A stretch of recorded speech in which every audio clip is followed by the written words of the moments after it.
Hi, my name is James, and I'd like to talk to you about the important topics that you might have missed out on. The first topic I'd like to share with you is about South Korea. South Korea has been going through a series of protests since last November. It was one of the largest protests that they ever had since 2008 mad cow disease protest. Let me explain to you about the background regarding to these protests that happened in South Korea. The Korea Confederation of Trade Unions were the ones who organized the protests since last November. It is considered one of the largest trade unions in South Korea. Their main goal and their principles is to make sure that these workers' rights are protected, treat people fairly, and to make sure that these workers get paid well. Just about 3 days ago, the leader of Korea Confederation of Trade Unions stepped down, confessed, have given up the further form of participation in the assembly, and got detained by the police because the government, South Korean government, has said this is a legal form of participation of assembly. Now, let me give you my take on President Park's action regarding to these protesters. President Park, I'm sure that you read the Constitution of South Korea that guarantees the people's rights of participation of freedom of assembly. But I noticed that you're suppressing against your own people just because they go against your own beliefs.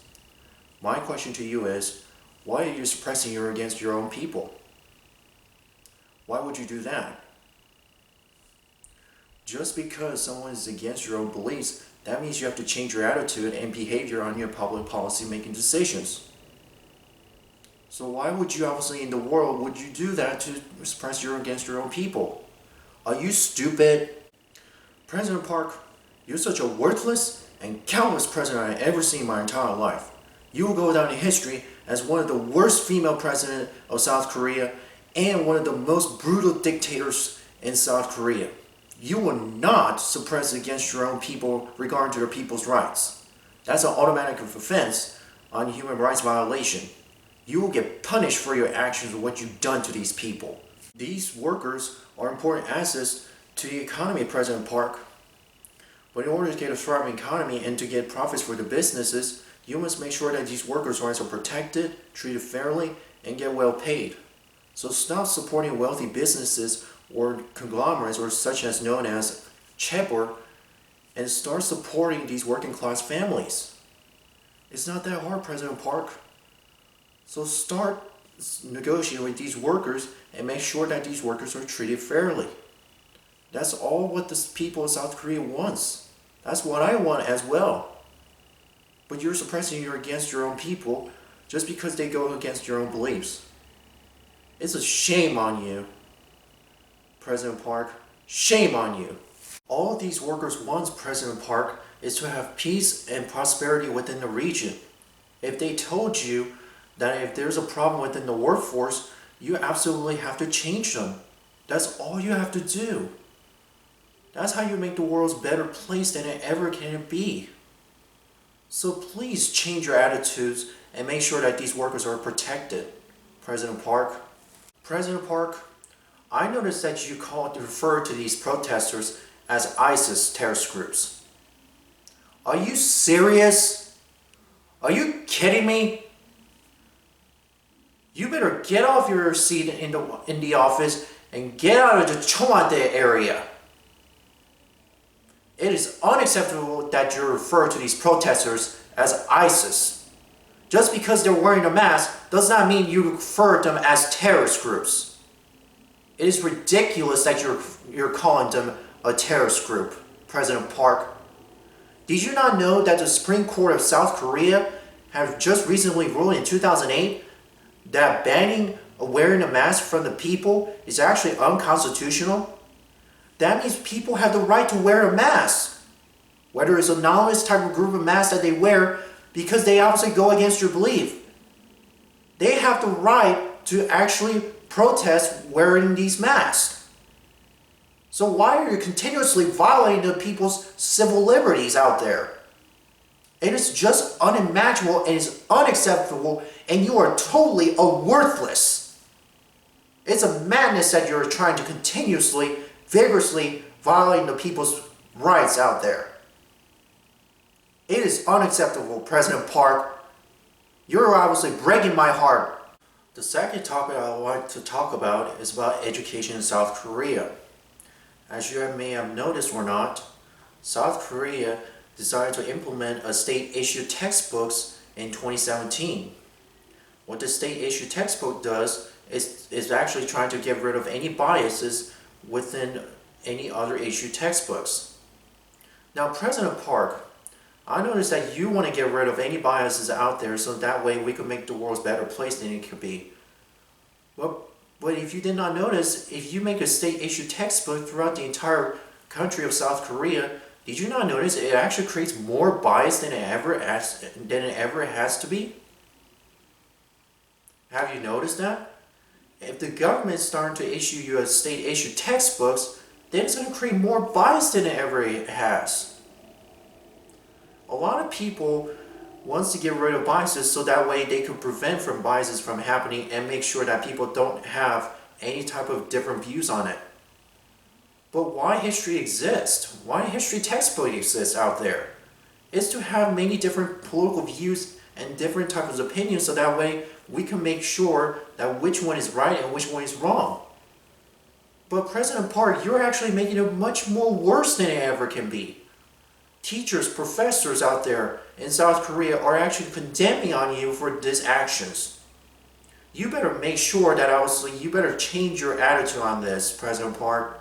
You better change the public policy and make sure that these textbooks are not issued not by the government, but by the people who wrote these textbooks. It should be sent back to the people who are scholars and make sure that these history textbooks does not include any biases at all. Why biases exist? It's because history is what it has to be. History textbook continues to be biased, but does that mean we should get rid of it? Probably not. That's why history exists, because we have different political views or different type of historical views on it, and make sure that we actually negotiate with them so that way we could come to agree with each other. It's not that really that hard, President Park. You better get rid of the state-issued textbooks and make sure it gets sent back to the people to make sure what history exists and what history is not. You're obviously making my heart broken, President Park. You are. Because one day in 2017, when the students are starting to learn by your state-issued textbook, you will go down in history that you're going to be one of the worst female dictators out there in South Korea. You will remember that, President Park. You will obviously go down in history that you made one of the biggest mistakes in political history in South Korea that I ever imagined. As you may have not know about this, students and teachers cannot participate in these protests since last November. If the government finds out that if they did participate in these protests, then obviously they will get either expelled or get arrested or get fired from these institutions. So President Park, why are you doing this seriously? You're actually physically violating the freedom of speech and freedom of assembly, and you're also violating the principles of civil liberties out there. Why are you actually not letting them participate in these protests? Because they're concerned and worried that you're trying to make the countries into a full authoritarian government. I'm telling you, President Park, you are actually leading South Korea into an authoritarian government again since your father's Park Chung-hee, who obviously took over the country since 1970s. You are obviously doing the same concept as your father did. You better change your mind and make sure that the country of South Korea would turn itself back to democracy and make sure that people have the right to say something against on you. Why would you obviously suppress your own people, President Park, as I said this again to you? Why are you obviously doing this to the people of South Korea? It is entirely unacceptable that you're obviously hurting these people. Unacceptable, President Park. Let me clarify about the state-issued textbook that I said earlier. I may have mistakenly said that I want to get rid of any bias. What I was trying to say that we should have biases out there so that way we can obviously find out which one is right and which one is wrong and come to agreement so that way everybody has a different share of views. That's what democracy is all about, is to have different views out there so that way we can come together and make an agreement which one is right and which one is not. That's all I wanted to say, just to make your clarification of what I said earlier, that I mistakenly said that I accidentally said that I want to prevent from any biases. Biases are out there so that way people can have different views on there. Just to clarify you. The third topic I want to talk about that led to these South Korean protests is regarding to government corruption within the South Korean government. Now this reminds me of Seoul ferry tragedy back in April 2014. Many people have lost their lives on that day. And it's really breaking my heart that the government of South Korea did not do anything but to respond very late to these government crisis management. Now I'd like to say President Park once again for this criticism. President Park, why did it took you at least 30 minutes to respond to these crises? I heard that the Marines or the Japan Defense Ministry actually offered you for assistance to respond to these crises. But in this case, you refused the services out there. Why would you do that? I mean, why? You need to save the people out there so that way they are human beings. I mean, they're just human beings out there. So why are you obviously just leaving them out there and actually lost their lives? You're obviously abusing the human rights system out there. You're one of the world's worst female leader out there in South Korea, that you're human rights abusers. Just because you responded very late and you said you cannot do anything about it, that does not mean you should not save people. You are obviously the leader of South Korea who are required to save people and respond to these crises. It is unacceptable. Your job obviously really pissing me off, President Park. You're obviously screwing me over. I just cannot tell what can I say for those family victims who have lost their lives on that day. But I could tell you this. One thing I could tell to those victims is I can express their sympathy and care for them. That obviously one day that justice will prevail for those people who are obviously ignorant, and the captains of the ferry out there who are obviously trying to obviously broke the international law on maritime. It is unacceptable that these people are just left out there, but no one can save them. President Park, many people have lost their lives due to your failure of your public policy. Again, I have mentioned throughout my speech, you better obviously change your attitude and behavior on your public policy decision making. It is clearly unacceptable that you have obviously misled to these people due to your government oversight on these regulations. It was clearly unacceptable, President Park. You obviously misled your own country. It is really unacceptable. President Park, if you're a woman and you're a leader of South Korea, you're supposed to take care of its people. But instead, you're obviously suppressing against its own people. You're a woman. As a leader of a woman, or if you're in the family of a woman, you're supposed to take care of people, but not suppress them. You're obviously abusing the human rights system. It is clearly unacceptable that you are. If you are a mother and you get treated like this as if you were a child, your child would not like you as a person or treat you as a human being. So please be respect to those people. The second topic I'd like to talk about is North Korea. Now, specifically, I'd like to talk about North Korean defectors. When North Korean defectors defected from their home country and trying to resettle in South Korea, they're trying to resettle there so that way they can have better prosperity, better lifestyle, and have a better opportunity out there. The problem is that they face a lot of discrimination from the South Korean people because they perceive them as enemies and obviously potentially a spy possibility. Now, let me tell you to the people of South Korea, for those of you who obviously have experienced some discrimination to the North Korean people.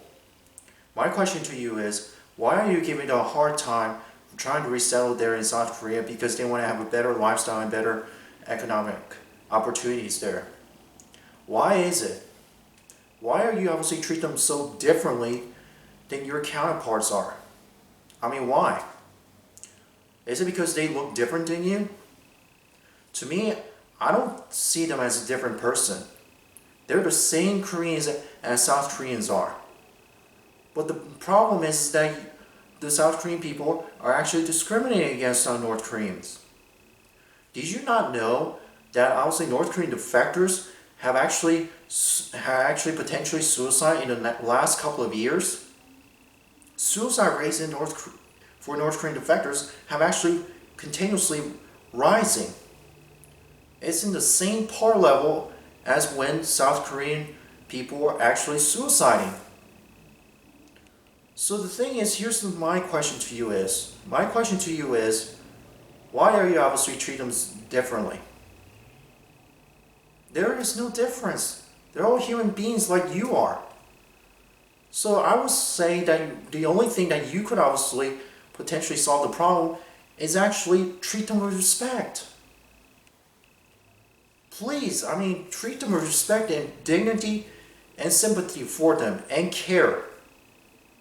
Because it really breaks my heart when I actually hear these things saying that obviously when South Koreans discriminate North Korean defectors, they're making a hard time living there. And I've noticed that North Korean defectors don't want to resettle in South Korea because of hardship.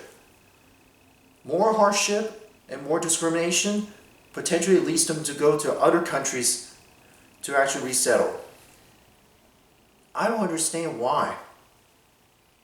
You must make sure that the people of South Korea, you guys really need to make sure that you have to change your behavior and attitudes towards these North Korean defectors. All they want is just live there and have a better opportunity. That's all they wanted.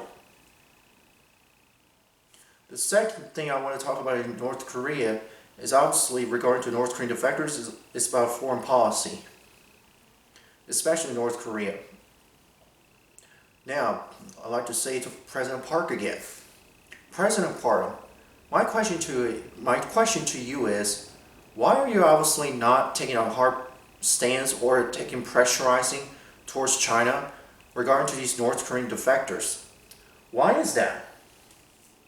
Why are you not taking a hard stance against on them?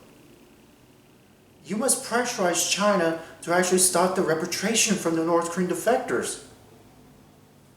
But you're obviously not negotiating with the Chinese president. So my question to you is, why are you not taking a hard stance on them? Why? Just because you don't want to negotiate them, or it's never going to happen? That change is never going to happen? Why is it that hard? You just always have to ask them. It's all because of self-interest on you, President Park. You don't even care about North Korean defectors, or you obviously don't care about trying to change the policy the way North Korea acts. You don't. You obviously had two crises that happened during your administration, such as 2013 Korean crisis that would have been escalated into war. Not only that, just recently in August, you also would have been faced another escalation into war with North Koreans. Because the way that you handled the North Korean foreign policy and China as well, you're just obviously have not accomplished anything trying to reunify between the two countries, between North and South Korea. There is no single such policy that you have achieved to accomplish that goal. You have not. So please, President Park, I'll urge you to talk with the human rights group, whoever it is, the organization that it is, and make sure that you pressurize China to actually stop preventing from them to get repatriated back to North Korea. And it's astonishing that I hear about this. It really breaks my heart that China continuously repatriate the North Korean defectors. They should not get sent back at all. President Park, you must obviously stop China to actually stop these repatriation policy at all costs. You better stop it. Also, I just don't understand why you obviously have some negotiation problem with the Chinese president. It's not that difficult. It's not. Just negotiate. Is it really that hard to ask the Chinese president to tell him that it's stop repatriation policy regarding to these North Korean defectors? It's not that hard. It's simple. Just ask and come to agreement so that way we could actually make the world a better place. It's not that hard.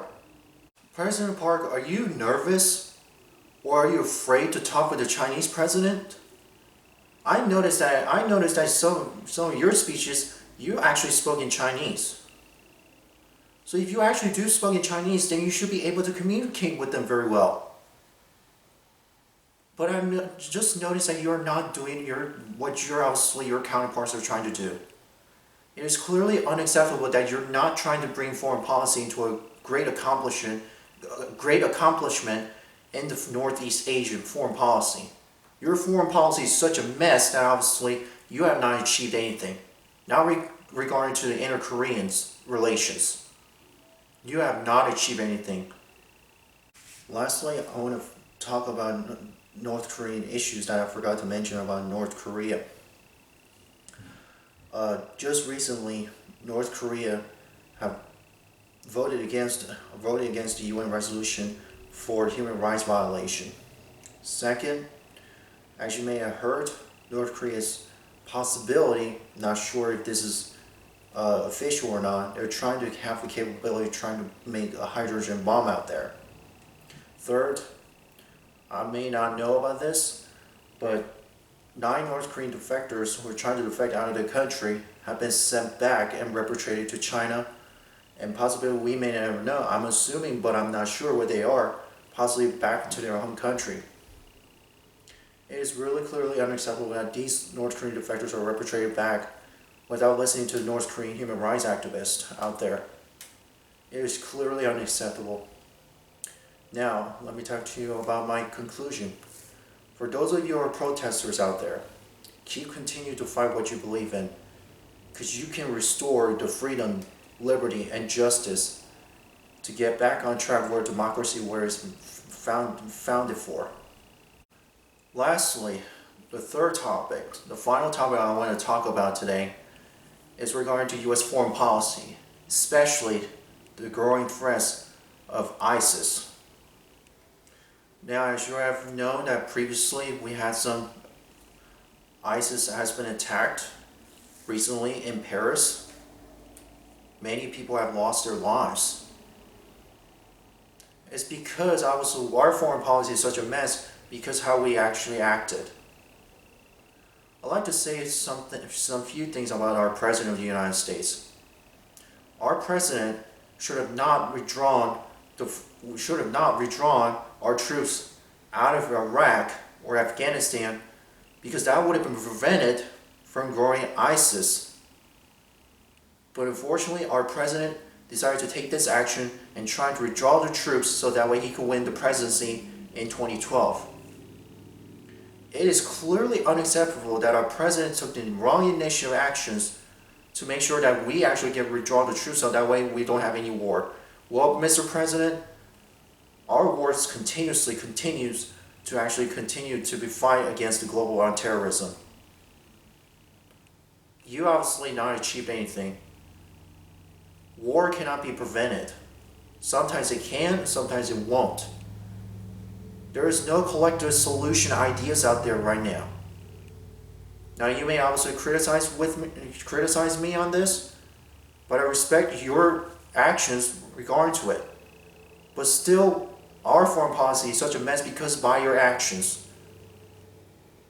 Your foreign policy over the last couple of years has been dangerous right now.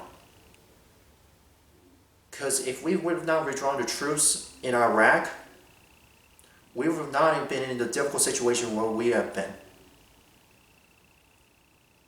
It is clearly unacceptable that you obviously made one of the problems that you had.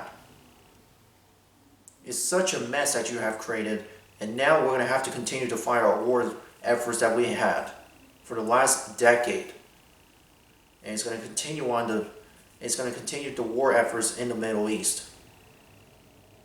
It's just like saying you build a sand castle and suddenly the water washes away and you have to build it again. It's just that type of situation, President Obama. You obviously made it much more worse than I ever thought. Also, I would like to say that you obviously made one of the biggest mistakes that you had on foreign policies on human history. You made the biggest problem that you had and biggest mistake that you had in human history. You will be remembered one of the worst presidents of the entire time of our 43 presidents. You will remember that. Lastly, I want to say this to everyone out there, including the protesters. Do not give up. Do not lose hope. Because if the government continues to fight back against its own citizen and becomes more powerful, the people will lose and start to weaken itself. And you do not want that to happen to any one of you. And I will continue to fight for political rights and human rights out there. Not only between in South Korea, but also around the world. I am glad that I get to speak to you today on behalf of the South Korean people, but also across the world, around the world. Thank you for listening to my speech and enjoy this video. Thank you.